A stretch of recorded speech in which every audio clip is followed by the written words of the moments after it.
me an outsider. But that's a furthest thing from the truth.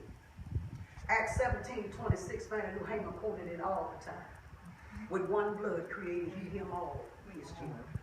He fixed it because he's God and he's omnipotent, all-knowing and all-seeing and ever-present. He fixed it to where the color of our skin didn't have to be the same tone. But we all bleed one blood, and that's red. He made one blood, and with it he created all of his children. He loved not one more than he did the other. He proved that during the civil rights struggle. I'm going to get a little bit off course now. Because the people in Mississippi, the white folks especially, somebody ain't going to like this, was getting a bad name that all white folks was devils. But God said, wait just 1 minute, they're my children down there. I'm going to send young college students, Jews and Gentiles, Indians, Chinese and Japanese. I'm going to send them from every religion. I'm going to send them down to Mississippi to see about my illiterate children down there. The ones that have been denied and deprived, the ones that right now are so fearful they won't even stand up some of them for themselves. I'm going to go to every college and university and I'm going to send out a SOS. But what I'm finna do, I'm being God. I'm finna show you that I live in the heart of every man. I'm going to get some white college students. I'm going to get some Indian, Chinese, and Japanese. And I'm going to send them by the hundreds to a place called Mississippi. But before they go, the head said, let me tell you, you may not make it back. Did not one of them that God had spoke to come to Mississippi back to? They said you're going to have to sign your last will and testament because you're going down to a place called Mississippi, but you might not be coming back. And then they got in line and they stood up like the slaves did during the Civil War.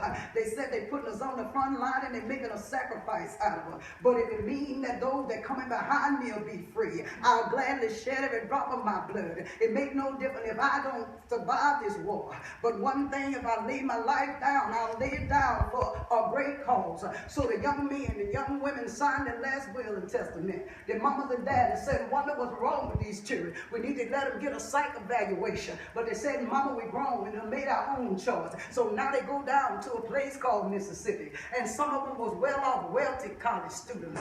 And they decided that we're going to lay on the floor. We're going to make pallets in homes in rural Mississippi. We're going to eat out of tin tops. We're going to drink out of mayonnaise and jelly jars. And we're going to let them devils know in Mississippi, the ones that got the devil in them now, that God live in every man. And it was some white folks here that didn't think like that. But it wasn't enough of them to stand out. But when God sent those college students from all over the world sleeping down on the floor, wait a minute now, some of them got introduced to chitlins for the first time, collard greens and ham hocks, and candy yams for the first time. Some of them got messed up because they don't look like me, but some of them got messed up because they learned what is called the Southern delicacy.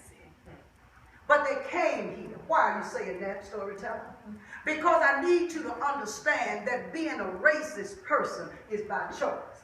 That spirit of darkness, that power that hovers over man, when he comes up and knocks on your door, you don't have to let him in. That's right.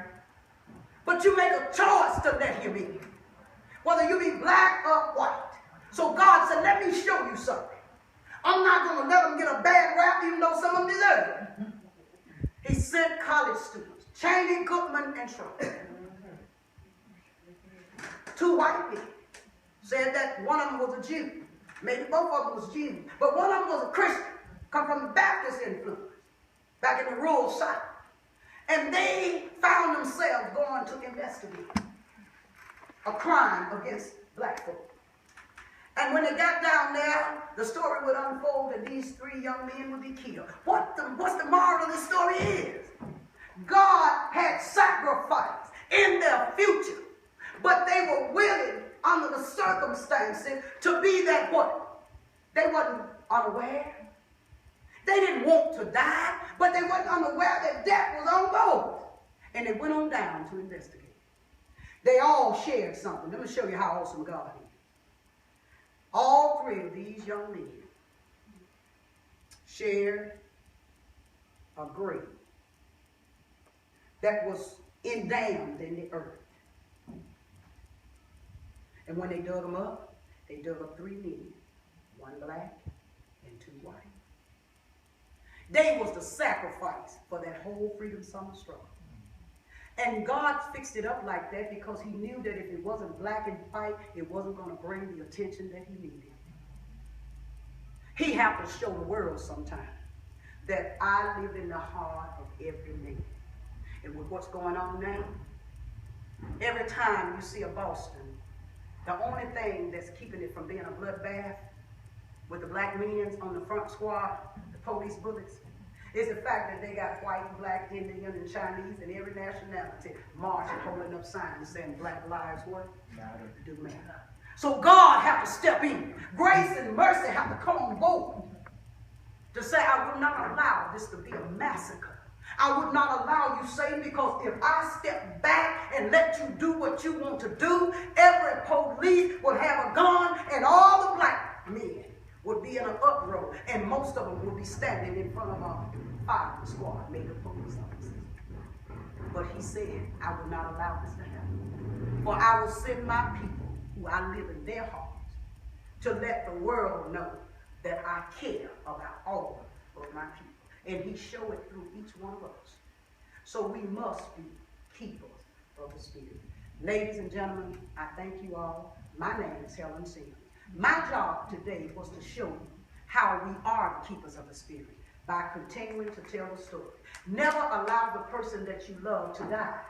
Become a keeper of the Spirit. It should be an anniversary. Me and Miss Turnipseed are considered to be, she's an Indianola, by way of Greenville, by way of California.